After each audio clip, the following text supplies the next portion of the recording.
sans les femmes, pas de paix, mais il faut aussi impliquer les femmes pour la prévention même des conflits.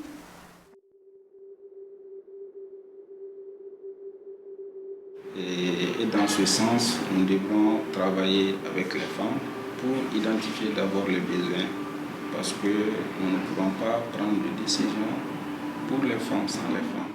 Et je crois que chez moi, à Bourem, il y a eu un cas précis où un monsieur, celui qui se disait le chef, nous on les appelle les bandits, il a épousé une petite fille de 12 ans. Il l'a violée avec plusieurs femmes la nuit, plusieurs hommes la nuit. Il a voulu se suicider, donc elle est allée au bord du fleuve, elle voulait se suicider. Et quand on a pu la ramener, sa grand-mère est morte de crise cardiaque. Et les femmes ont voulu se rebeller. Il a fallu mon intervention, il a fallu des stratégies que j'ai menées depuis Bamako avec certains chefs de village, certains chefs de quartier, pour faire sortir la femme de Bourem et l'amener à Gao sans qu'on ne sache d'où ça vient. C'est comme si la petite avait fui. Malheureusement, elle a perdu la vie 2 ou 3 mois après.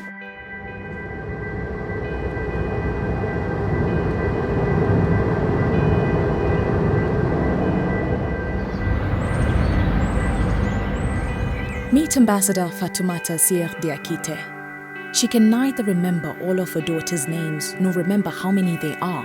She is the mother of daughters far too many to count and grandmother to many more. Her heart is a patchwork of love that has led her to dedicate her life to protecting girls and women from all forms of gender-based violence and those caught in the violence of armed conflict. Yasu, ça va? A very nice boy.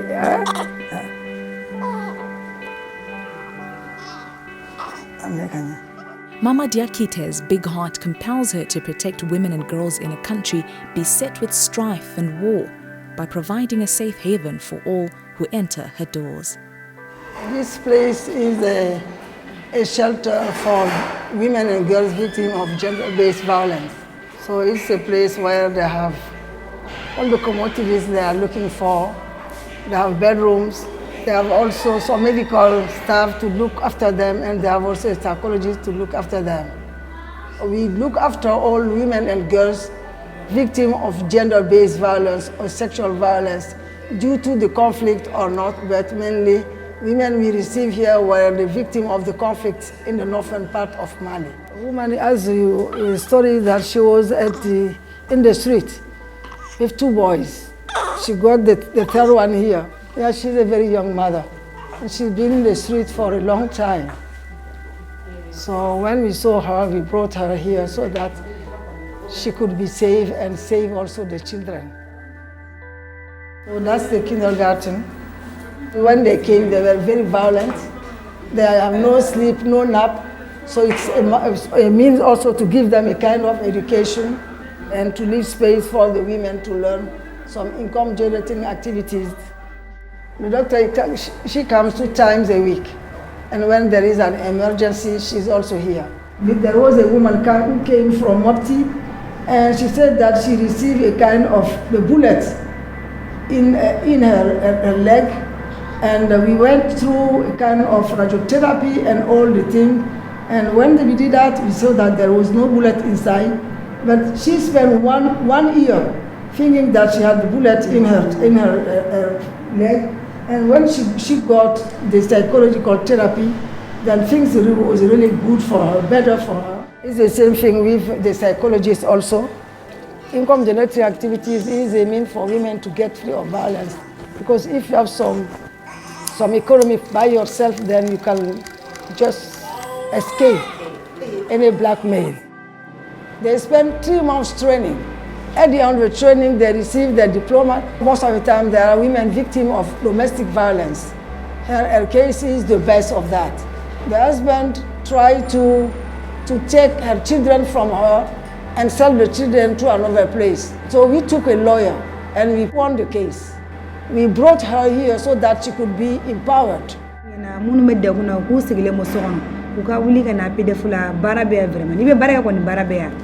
We many karamani bunyani fuwasa kwa obe dumuni ke fembe tutu kwa vraiment ne kon la fiara no ram na sangwa salimar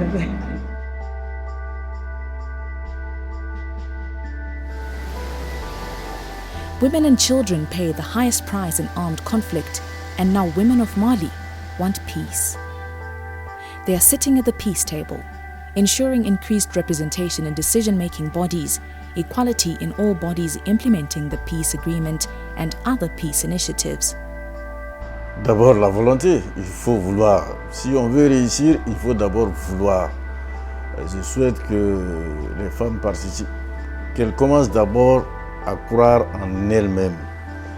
Parce que, de mon point de vue personnel, leur présence est absolument nécessaire dans des corps de métier comme la police. Elles ont leur sensibilité particulière et contrairement à beaucoup de croyances, les femmes ont beaucoup plus de sang-froid que les hommes.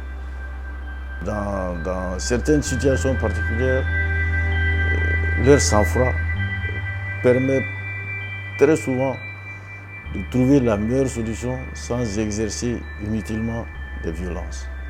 Les femmes sont des actrices de développement dans tous les pays. Et les femmes se trouvent dans tous les maillons de la chaîne de développement, particulièrement dans l'agriculture, dans la plupart de nos pays, particulièrement dans le secteur informel. Donc les femmes contribuent à un hauteur très important dans l'économie dans nos pays. Il faut qu'on voit à la femme une actrice pour développer nos pays. Les femmes sont des actrices de développement. Elles doivent être incontournables.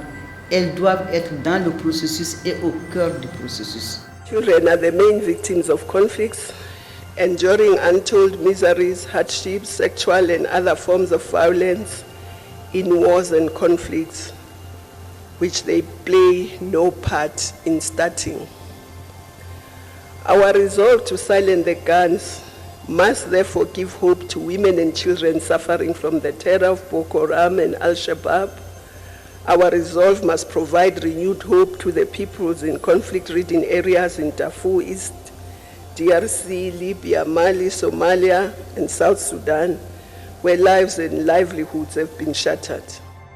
UN Women supports and celebrates the initiatives for women's inclusion and full participation in peace building and peacekeeping for sustainable peace on the continent. The Women of Africa appreciate the appointment of the AU Special Envoy on Women, Peace and Security for the goal to silence guns by 2020.